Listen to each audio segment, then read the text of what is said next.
BSc third year exam paper 2022। ये chemistry का paper है। पेपर नंबर 3 फिजिकल केमिस्ट्री के लिए। इसके अब क्वेश्चंस देखेंगे। यूनिट 1 में आया है कॉम्पटन प्रभाव को समझाइए। सबसे पहले हम समझाना है कॉम्पटन प्रभाव को और इसका प्रायोगिक सत्यापन करना है। इसके बाद अपना दूसरा क्वेश्चन है आइगेन फलन को फलन व आइगेन मान का संक्षिप्त में लिखें। इसके बाद अपना दूसरा क्वेश्चन आ गया, इसमें क्वांटम यांत्रिकी के अभिगृहितों को समझाइए व उनकी सार्थकता का वर्णन कीजिए। इसके बाद वाला क्वेश्चन है अनिश्चितता के सिद्धांत को समझाइए व इसको व्युत्पन्न कीजिए। इसके बाद हमारी शुरू होती है यूनिट 2। यूनिट 2 में कौन कौन से क्वेश्चंस आए हैं। पहला है परमाणवीय कक्षकों के रेखीय संयोजन से आप क्या समझते हैं। इसके बाद अपना है हाइड्रोजन अणु कक्षक H2 प्लस के आणविक कक्षकों के तरंग फलन के लिए व्यंजक व्युत्पत्ति कीजिए तथा इसकी ऊर्जा की गणना कीजिए। इसके बाद अपना जो क्वेश्चन हैगा वो होगा फोर्थ क्वेश्चन। फोर्थ क्वेश्चन क्या बोलता है कि संकरण को समझाइए। sp sp2 sp3 संकरित कक्षकों के मिश्रण गुणांकों का परिकलन करके इनके तरंग फलन का मान ज्ञात कीजिए।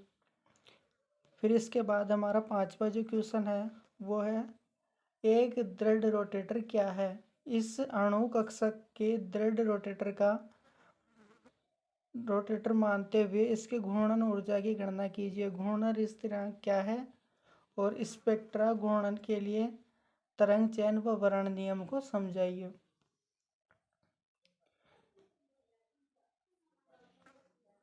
इसके बाद हमारा 6 क्वेश्चन हो जाएगा कंपन की विधाएं समझाइए। विधाएं क्या है चित्र द्वारा समझाइए। इसके बाद हो जाएगा हमारा H2SO2 के कंपन विधाओं की गणना कीजिए और बताइए कि अवरक्त सक्रिय है या अथवा नहीं है। इसके बाद हो जाएगी हमारी यूनिट नंबर 4। यूनिट 4 की क्वेश्चंस देखेंगे। क्वांटम उत्पन्न या दक्षता क्या है। क्वांटम उत्पन्न या दक्षता क्या है, विस्तार से इसे ज्ञात करने के लिए प्रयुक्त उपकरण विधियां व प्रभावित करने वाले कारक को समझाइए और फोटो रसायन का नाम लिखना है। इसके बाद 8वां क्वेश्चन हो जाएगा हमारा अणुओं की ध्रुवणता से क्या तात्पर्य है। क्लासियस मोसोटिसी समीकरण को व्युत्पत्ति कीजिए। इसके बाद हमारा आ जाएगा 9th क्वेश्चन यूनिट नंबर 5 से। यूनिट नंबर 5 से हो जाएगा क्वथनांक के उन्नयन व विलय अणुभार के मध्य संबंध स्थापित कीजिए। मोलल उन्नयन स्थिरांक को परिभाषित कीजिए। 64 ग्राम एसीटोन के एक कार्बनिक पदार्थ को 1.44 ग्राम घोलने पर एसीटोन के क्वथनांक में 0.25 डिग्री सेल्सियस की वृद्धि होती है। तो घुले हुए पदार्थ का अणुभार का परिकलन करना है। एसीटोन की मोलल उन्नयन स्थिरांक दे रखा है 1.42 डिग्री सेल्सियस।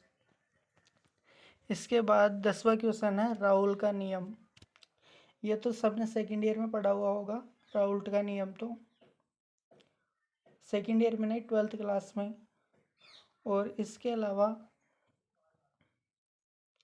इसके आधार पर आदर्श व अनादर्श विलयन की व्याख्या करनी है। उसके धनात्मक एवं ऋणात्मक विचलन को प्रदर्शित करने वाले विलयनों को समझाना है।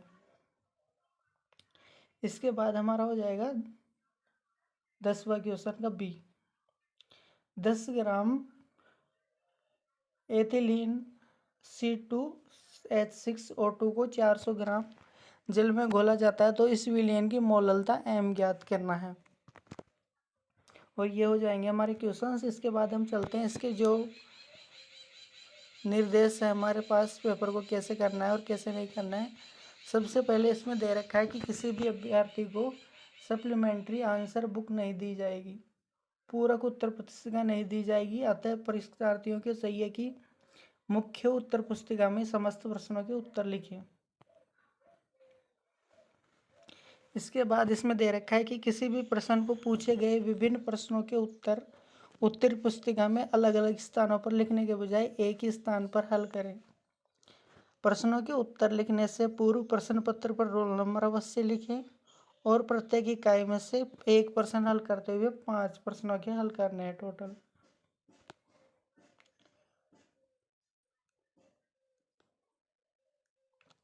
तो यहाँ तक आपको समझ में आ गया होगा।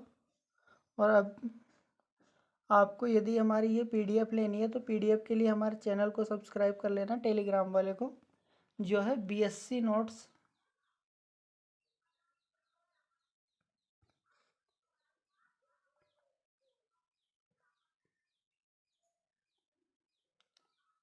जो है हमारा BSc नोट्स